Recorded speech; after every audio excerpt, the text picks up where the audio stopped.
Hi, magandang araw muli sa lahat ng ating mga kababayan. For today po ay nandito tayo sa greenhouse dito sa Dulong Garden. And then pag-uusapan natin yung halaman na about sa bromeliads kasi itong halaman na to, 'di ba nung pandemic, during pandemic, matataas sa mga halaman. Tapos yung 1,000 biglang bumagsak sa 500, 250, 300. Pero itong halaman na to mga kababayan ay patuloy pa rin mataas yung price niya sa market. Bakit kaya mataas pa rin? Kaya for today mga kababayan, pag-uusapan natin ang bromeliads and then garden tour na rin and then update sa mga ibang halaman. Kaya for today ay samahan niyo po kami, kaya tara na. Po ay papasyal tayo sa ating greenhouse and then dun sa kaunang garden and then papakita natin ang ating mga bromeliads kung bakit ganon. And then while na umiikot tayo ay pag-uusapan natin kung bakit ganon yung presyo nila sa market.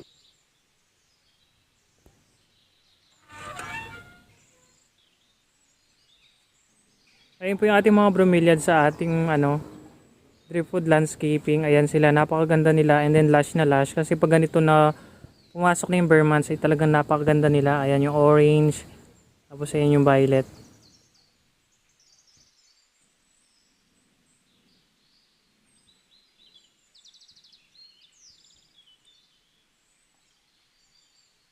Ito po yung bromeliads na napakaganda na kulay Christmas siya.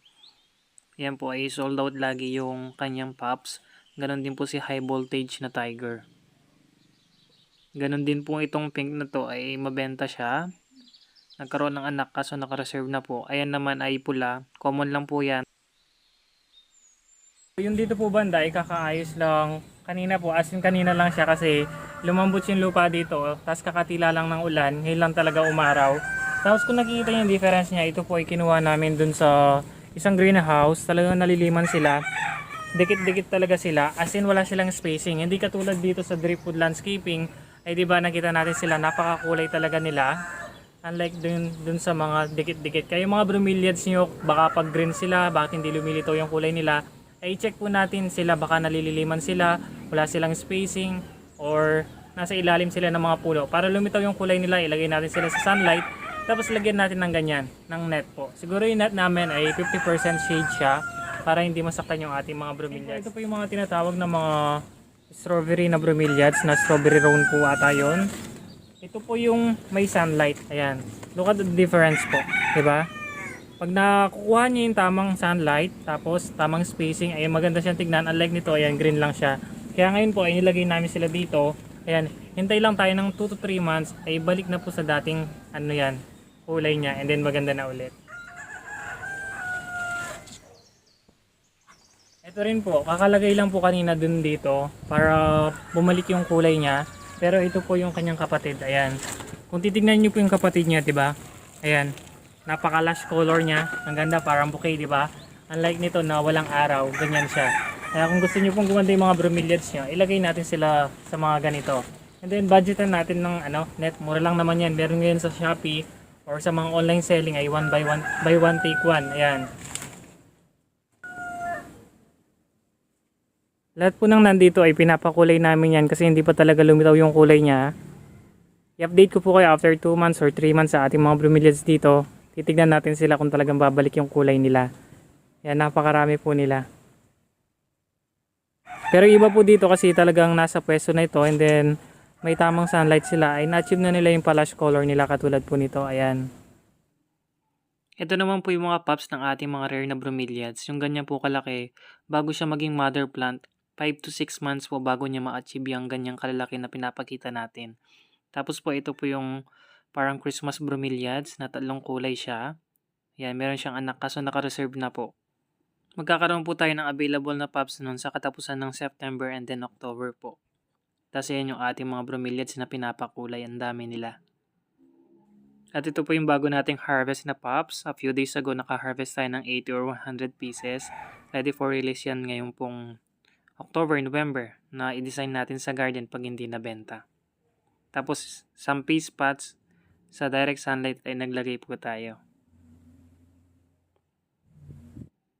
Tapos ito yung area ng bromeliads na binertical gardening namin kaso wrong side siya.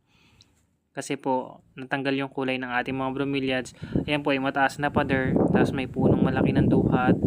Tapos, nakaharang din yung pader ng ating kapitbahay ay nakalilim talaga. Tapos yung net pa ay 75% shade pala siya.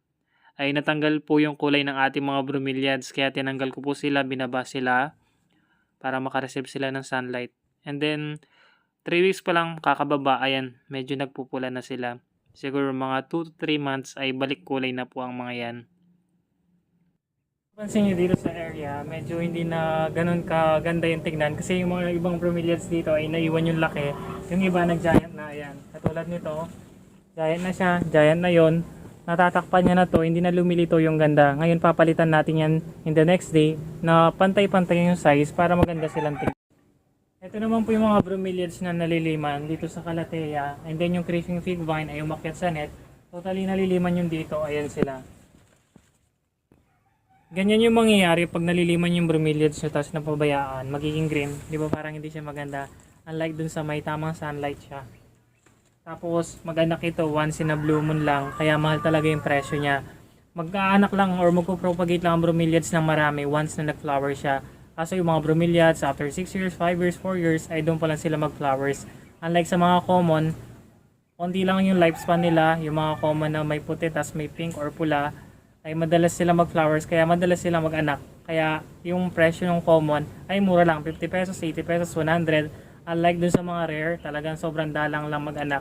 Pag na-stress yung bromeliads nyo ay dun lang siya mag-aanak. So swerte ka na nun pag na-stress siya kasi mag-aanak siya mag-aanak. Mamaya ipapakita namin sa inyo yung isang bromeliads doon na na-stress siya, rare po yun. Ito naman yung ating mga bromeliads na DIY dun sa mga Sirang Electric pa na nabili natin. Tapos hinang, tapos nilagyan ng mini bromeliads tapos book na ester. Ako nakapapansin nyo, lush color na siya. Tapos yung iba dito ay nag-aanak na. Ito fireball to, ito compact. Nabenta po kasi dito meron kasing guest na nagagawi. And then gusto talaga nila mapilit sila kaya no choice tayo kaya ibigay. Tapos lalo lang kung malalayong biyahe sila like Nueva Ecija, Manila, Bulacan kaya binibigay. Sa mga bromeliads po wala, depende sa variety. Ayan, may mga variety sobrang maanak pero yung mga rare talaga ay sobrang dalang. Meron po kami dito 4 years, 5 years na siya ay wala pa siyang anak. Pero itong mini tiger na to na hindi lumalaki ay sobrang nakakatuwa siya. Ang dami nilang baby talaga. And then nakapag-harvest na tayo, nakapagbenta na rin. Ayan o. Katulad nito isang puno, 1, 2, 3. Diba, dinaig pa yung fireball na maliit. Kasi yung fireball medyo maanak din siya. Pero grabe po talaga mag-anak tong tiger na to. Bromeliads namin sa amin, ayan. 3 years na sa amin until now, hindi pa siya nag-aanak. Pero napakaganda niya. Kaya wag po tayong magtataka pag nag-gas tayo na sa mga bromeliads, lalo na yung mga ganyang makulay.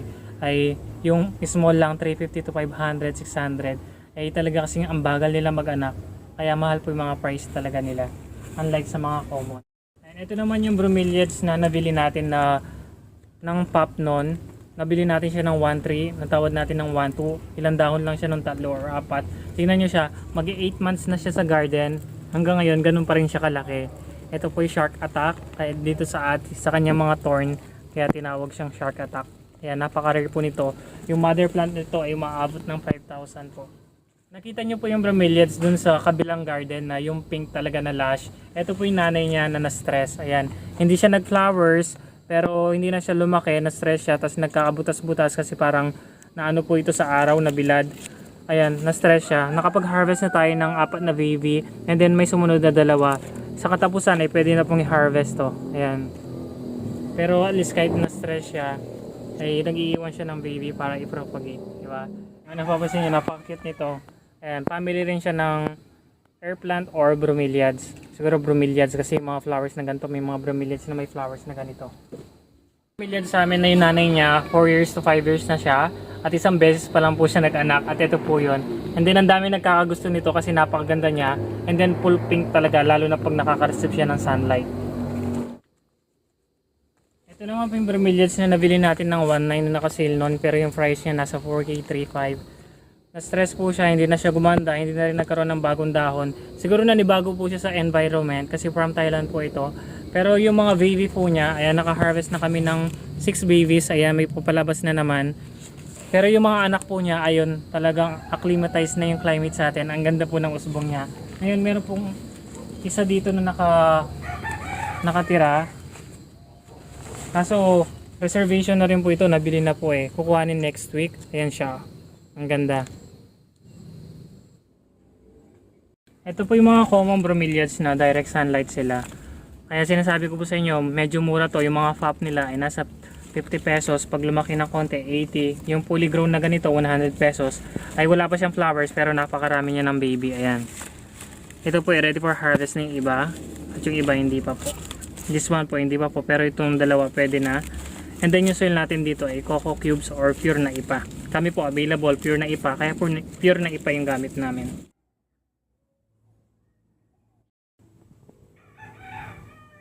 Napakita ko na po yung ating mga bromeliads and then yung kung bakit ganun yung price nila kasi mabagal talaga sila lumaki and then mag-anak pero napakaganda nila. Ngayon po, ngayong year na to, kung nakikita yung mga ating mga Hawaiian palm sa gitna niyan ay magbabaon tayo ng mga drip wood landscaping na parang tree. Gagayahin natin yung dun sa mga Thailand and then mga common bromeliads lalagay natin mga pula. Kaya abangan po natin sa ating next vlog kung paano natin gagawin yon. Sana magawa nyo rin sa inyong mga area. Then bago ko po tapusin ang vlog na to, nais ko pong i-shoutout si Mama Nalili Tibang, hello po. And then sa family po ni Sir Ali Del Rio, si Ma'am Gloria, and then kay Sir Wilfredo, hello po. And then shoutout po kay Black Emotion from Leyte, thank you for always watching po. And then kay Ma'am Winda Basilio, kay Sir Danny Agpalo, and then kay Ma'am Oria Kilit, thanks for always watching po. And then kung bago ka lang po sa aming channel, huwag niyo pong kalimutang mag-subscribe and click the notification bell para sa susunod na mag-upload kami mapa-educational vlog, farm tour, or ay makasama namin kayong muli. Muli, maraming salamat sa inyong panonood at God bless po sa ating lahat.